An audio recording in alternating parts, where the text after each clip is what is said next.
you're a thoughtful, professional salesperson, you've probably felt this tension.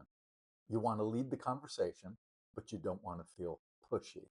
And so what happens? Well, in most cases, you'll either over explain or let the prospect take control. Sometimes you drift into a polite but unstructured chat. Today, I'd like to talk with you about how to lead a sales call calmly, confidently, and professionally without ever sounding like a stereotypical bad salesperson. I'm Brian, founder of That Business Trainer, creator of the Sales Framework, which is a program designed to help you sell professionally at the highest level without being pushy or loud or exhibiting any of those other bad salesperson, low status salesperson traits. And if you're new to sales or you're an introvert, there's simply no better framework to follow. So, what's the real problem here? Pushiness doesn't come from leading the conversation. Pushiness comes from hidden agendas, rushing, trying to move the deal forward, thinking you have to close the deal, close the client. Professional selling is different. You're not there to persuade. You're not there to hard close and overcome objections. You're there to understand, to diagnose, to clarify, and to decide together whether we should move forward or not. Now, if you remember that, leading the conversation in a structured way actually becomes a service to the potential client. So here's a simple structure that can be used in three parts. It's context.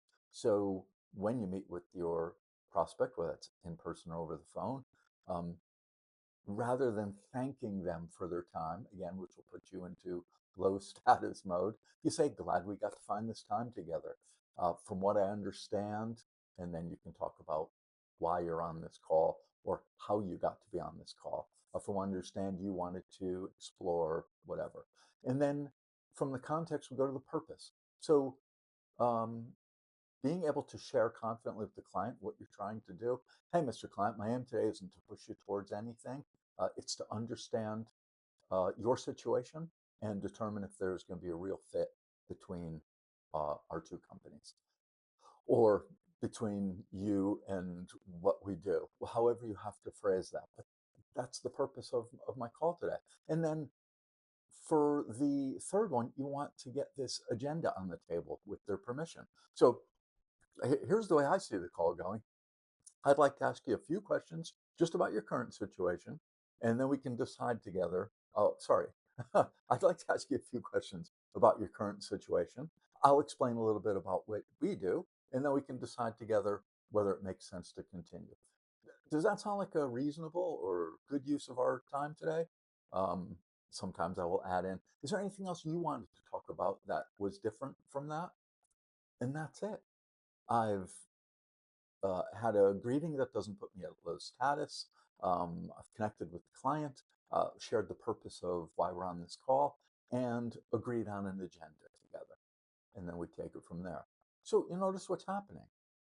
We've set the expectations. We've removed any pressure on the client, made it just as easy to say no as yes. And we've totally established our professionalism. So, and we also got their permission or agreement to go forward with this agenda that we're going to explore. Now, to me, that doesn't feel pushy. It feels structured. And structure can lead to that confidence for yourself and also give the client confidence in you.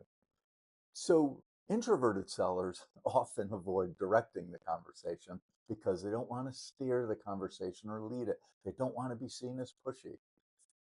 Having a structured conversation, putting those signposts along the way of what we're going to be doing is not pushy. It establishes clarity and professionalism.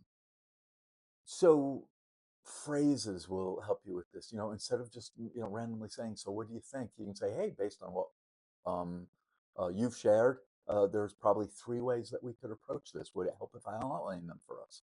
Yeah, you're not pushing. You're offering a structure. You're offering examples. You're being helpful. Leadership in a sales conversation is reducing ambiguity, and this works. And why does it work? Well, it works because If you're in a professional situation, professionals buy from professionals. If you're dealing with an end user, if you're in a B2C sales, people buy from experts. They don't buy from pushy salespeople, and if they do, they regret it. And the pushy salespeople who tell you that they're selling a lot, they're also losing a lot.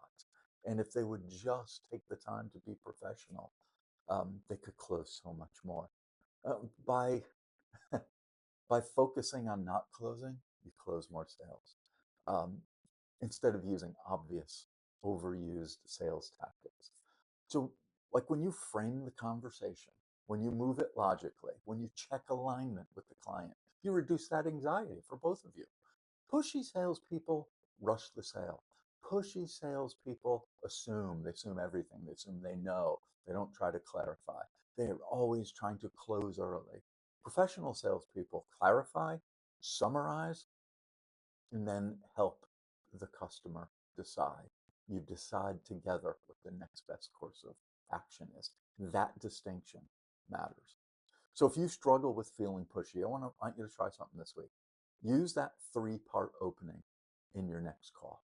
Context, purpose, permission for the agenda. See how it changes the tone immediately. If this was helpful, let me know in the comments, or tell me which parts of the sales conversations that you find hardest. And I'll be sure to do a video on that and cover that shortly. And like and subscribe if you want to see more helpful videos. See you next time. Money.